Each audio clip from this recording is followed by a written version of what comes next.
Good morning students. आज हम class 7 की एक्सरसाइज 4.4 का क्वेश्चन नंबर 2 करेंगे। हमारे क्वेश्चन नंबर 2 का ए भाग है।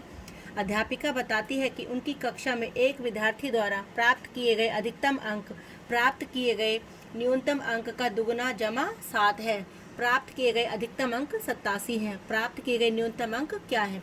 हमें अधिकतम अंक दिए हुए हैं। कितना दिया हुआ है हमने वो लिख लिया। अधिकतम अंक हमारी कितनी है? 87। और न्यूनतम हमें नहीं दिया हुआ, तो जो चीज़ हमें नहीं दी हुई वो हम क्या करेंगे? मान लेंगे। तो माना न्यूनतम अंक हमारा x। अब यहाँ से क्वेश्चन को दोबारा से स्टेटमेंट पढ़ो। अधिकतम अंक प्राप्त किए गए न्यूनतम अंक का दुगुना। अब हमने न्यूनतम अंक कितने माने थे? x। तो x का दुगुना क्या हो गया? 2x जमा 7। 2x जमा 7 ये क्या है? हमारे अधिकतम अंक। अधिकतम अंक हमारे हो गए 2x जमा 7 और अधिकतम अंक हमें दिए हुए कितने हैं? 87। यानी ये भी अधिकतम अंक है और ये भी अधिकतम अंक। तो दोनों अधिकतम अंक हम क्या रख सकते हैं? बराबर रख सकते हैं। 2x जमा 7 बराबर हमने किसके रख दिया? 87 के। 2x बराबर 87 जमा के 7 उधर गए, घटा के 7। 87 में से 7 गया 80। x का मान निकाला 80। 2 गुना में है, इधर आके भाग में आया। 80 की 2 से भाग की, हमारा कितना आंसर आ गया? 40। तो x हमने क्या माना था? न्यूनतम अंक। तो हमारा न्यूनतम अंक आ गए कितने? 40। अब हमारा सवाल ठीक है या गलत है? अधिकतम अंक क्या बताया था उसने?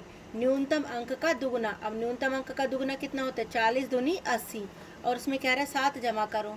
80 में 7 जमा करेंगे कितना आएगा? 87। तो अधिकतम अंक हमारे कितने दिए हुए हैं? 87। इसका मतलब हमारा सवाल ठीक है। बी भाग है हमारा।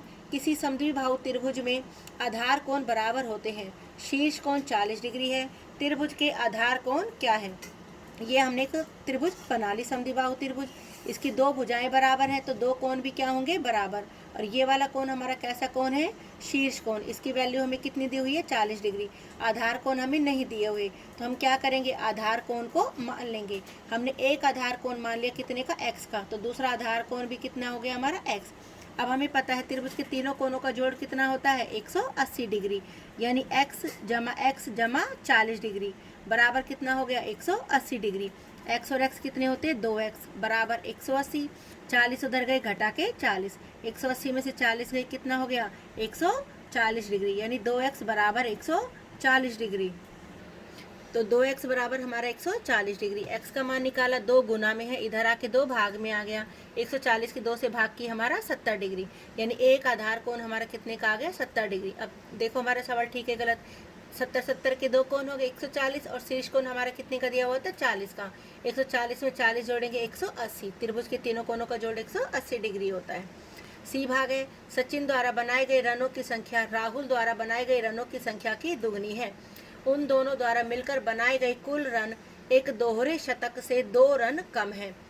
बताओ प्रत्येक ने कितने रन बनाए? वो कुल रन कितने बता रहे हैं? वो शतक का दुगना। शतक का दुगना कितना हो गया? 200 और उससे 2 रन कम। तो 200 से 2 रन कम कितना होता है? 198। तो कुल रन उन्होंने 198 बनाए। अब हमें वो कह रहा है कि सचिन के जितने रन है, सचिन के जो रन है वो राहुल के रन पर डिपेंड करता है। तो इसका मतलब हमें किसके रन मानने पड़ेंगे? राहुल के।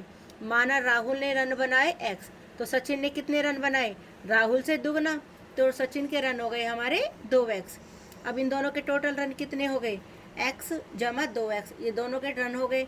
इन दोनों की वैल्यू देख कितने रखे? कुल रन हमारे 198। 2x और x कितने हो गए हमारे? 3x बराबर 198। x का मान हो गया 198 बटे में 3 यानी 66। x हमने किसका माना था? राहुल का। तो राहुल ने कितने रन बनाए? 66। और सचिन ने कितने रन बनाए? राहुल से दुगना यानी 132। अब हमारा सवाल ठीक है गलत? 132 में 66 जोड़ेंगे, हमारा कितना आता है? 198। यानी उन दोनों ने टोटल रन कितने बनाए? 198। Thank you.